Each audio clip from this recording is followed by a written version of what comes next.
আমার boarding pass এসে গেছে। তো আমি অলরেডি লেট হয়ে গেছি, এখন আমি কলকাতা এয়ারপোর্টে রয়েছি। আর আমার ফ্লাইট প্রায় ছেড়ে দেবে করছে, হাতে আমার মাত্র সময় আছে 20 মিনিট।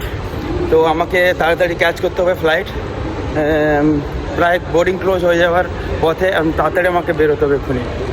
5 নম্বর গেটের সামনে এসে গেছি, আর প্রচুর লাইন এখন চেক ইনের। এখানে আমাদের বোর্ডিং হয়ে গেছে, বাস এসে গেছে এখানে এয়ারপোর্টে, কলকাতা এয়ারপোর্টের বাস। তো বাসে উঠবো এখন, ফ্লাইটে এন্ট্রি করবো।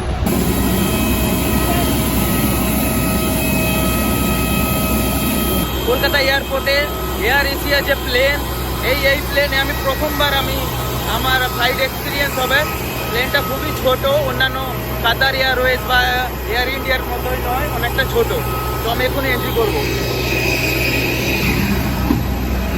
তো আমার এখনই চেকিং হয়ে গেল।